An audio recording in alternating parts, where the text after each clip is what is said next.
How was my first or recently contract?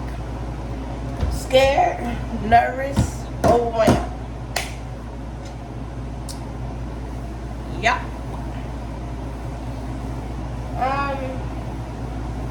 It was basically like when COVID started.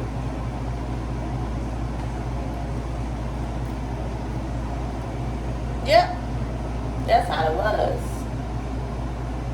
When COVID started.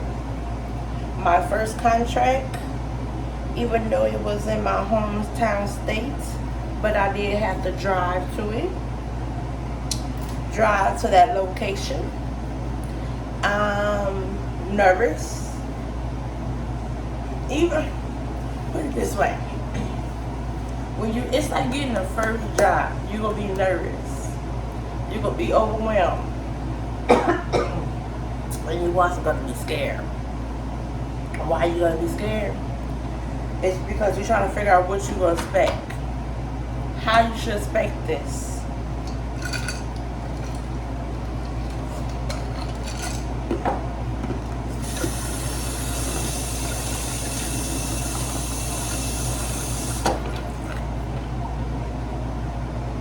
I'll tell you the truth.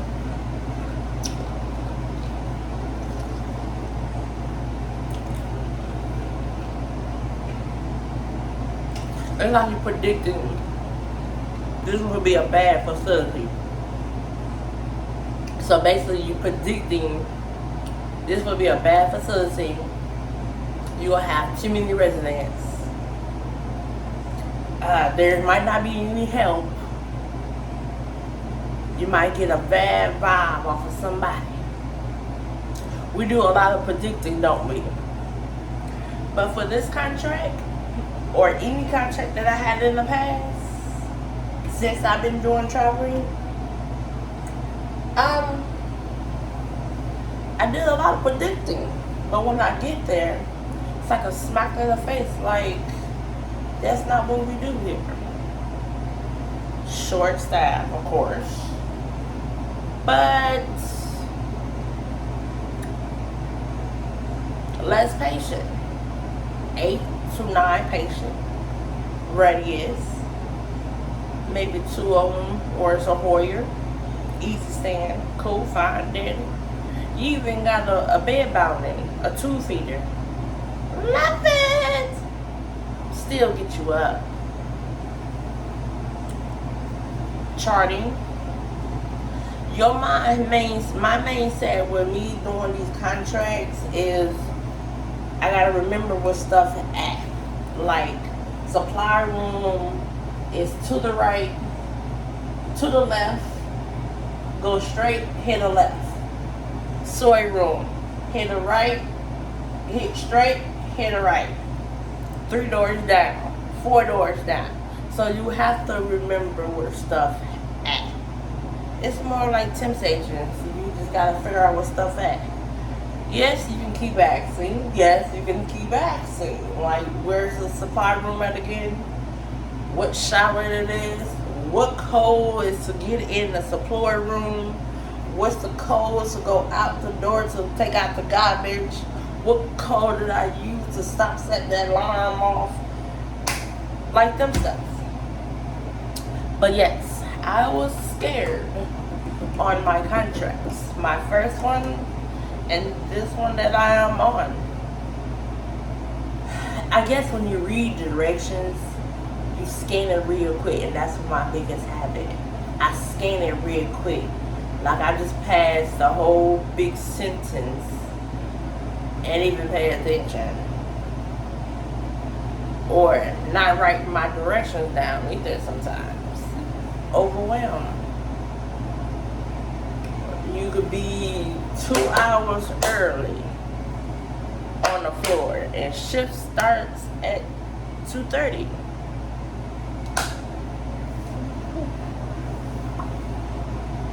Like, it's very, very nervous.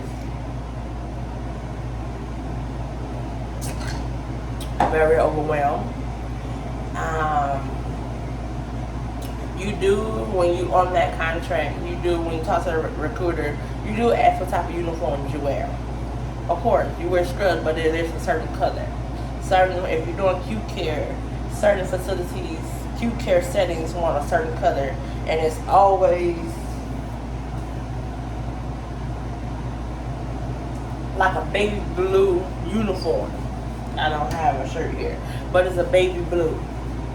It's like a baby blue uniform. Nursing home, most of them do. Maybe a polo shirt if it's assisted living, with their, or just a regular polo shirt, blue, red, and I think black, with khaki pants.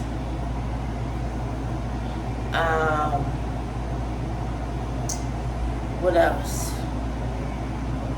Supply room, the bathroom, the break room, the vending machine, where the park, where the smoke at. All of them. Some facilities don't give you orientation. So when you on the floor, you gotta ask if it's okay. I'm over by the emergency department. Is it okay? I'll continue parking over there, or I have a certain pass. If you in a nursing home setting, acute care setting, they don't care where you park at. Or would I get a ticket over that way? If you're acute care, can you park in the tunnel? Which time the shift start? What time the shift ends?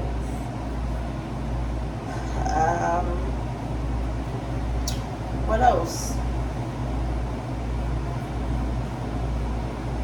Who do I report to? When my manager is off duty, so if it's the weekend, who else do I report to? Who can sign my timesheets? Who else can sign my timesheets? Because most of the times, there's also another travel nurse in the building too. Another travel nurse can't sign another travel. It won't go.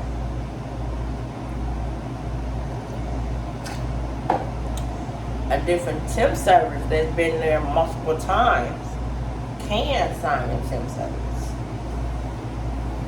Or if they don't have a regular supervisor or a regular nurse and the whole building's a travel, you have no other choice.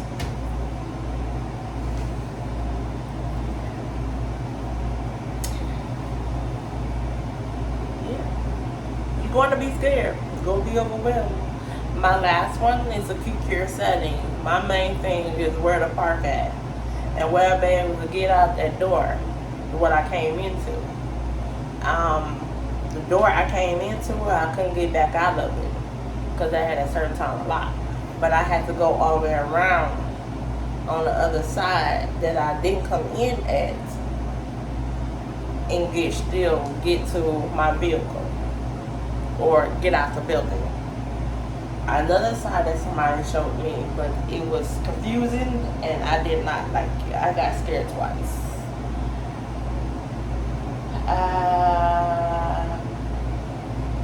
My first day on this contract, parking was a problem. Like, I want to make sure I can get back to my car. There was security in the building, but they didn't come outside. You know how security stays in the building, but they don't come outside with you? Yeah, like that. Actually, yeah, security, yeah. Try to figure out how do I get out the door since my badge did not work for me to go out the door or coming in the door. So I was a little bit overheated, overwarmed. What else? Try to remember the codes of each door for like supply room or the soy room. Try to remember them codes. They was almost the same, but it was always a few numbers different, so you have to remember it. Doing blood sugars, my badge didn't work, so I have to use somebody else's badge if I can scan theirs to do the blood sugars.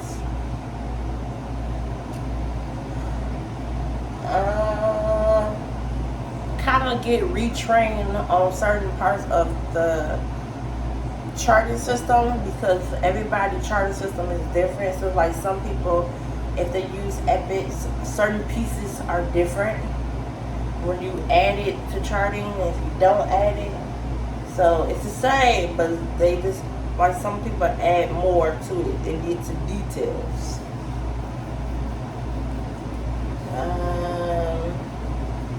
What else? Different bed alarms. You gotta remember different bed alarms, how to work it. That right there was good. Then, if you work in the hospital, they have a big camera in the rooms, the ones that's a fall risk, or I want to say suicidal. Instead of having a one-on-one in the room with you, they got a big camera, just like my iPad that you see right there. Take the top off and put a head right there, a camera head right there, so they can see you, but you can't see them. And we get notified off the little walkie-talkies. Instead of me coming in and sitting with them, they have a camera in the room. What else? If they residents how to do certain things,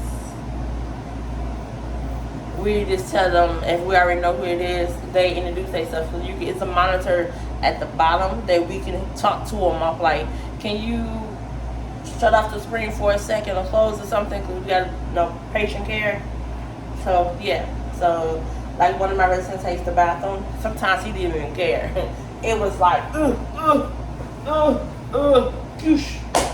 like he was stripping right in front of the camera. No, we can't do that. Even though they can't see you, but you can't see them, but still. But yeah, you can turn the camera around for 5 or 10 minutes. Like, I gotta turn you around real quick because a HIPAA or whatever. But yeah, this one, different directions or different ways to get to certain units. Used to a certain way to get to certain units, because you used to certain ways to get to certain units, like lab or scanning. You use to certain ways because you use to certain doors. You know them doors, like it says maintenance, or it say EKG labs, or it says pharmacy. You know how to get there because you know them doors right there. It say something else, or it say employee break room, EKG, pharmacy tag, phlebotomist, medical records. Like, you know that whole wall road, how to get to that way.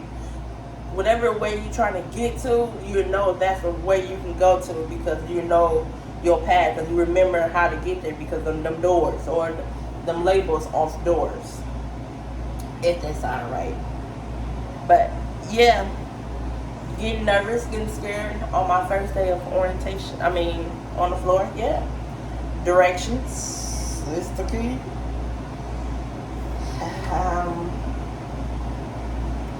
Very, very confusing. Very confusing. Very confusing. Certain shoes that you cannot wear. Of course, everybody like wearing their Crocs. We can't use wear Crocs at this facility. But some of us wear them anyway. Like regular Crocs. Like,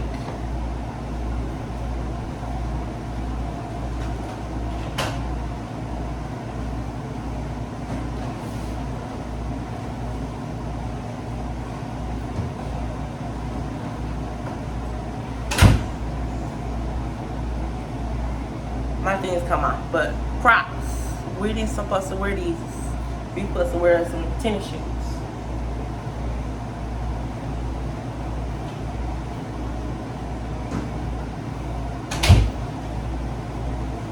You see staff wearing them.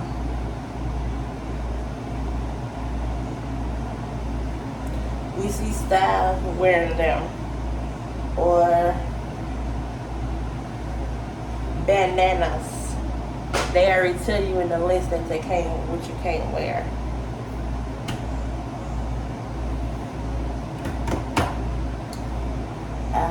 You can bring your water, but stuff that you can do and stuff you can't do when you're in acute care settings or if you're in a nursing home. Of course, I'm gonna bring my own water bottle because I don't want to keep using their cups, like their styrofoam cups, because styrofoam cups is really for the residents.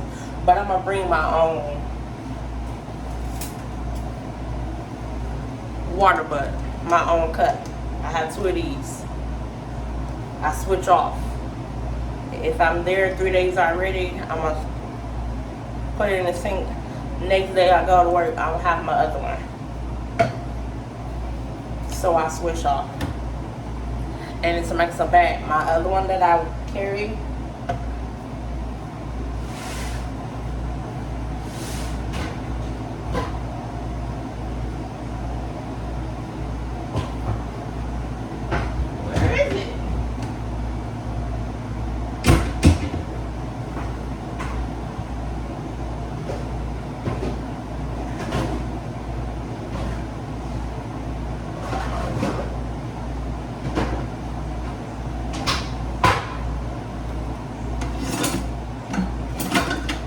my other, it's a blue one. Oh.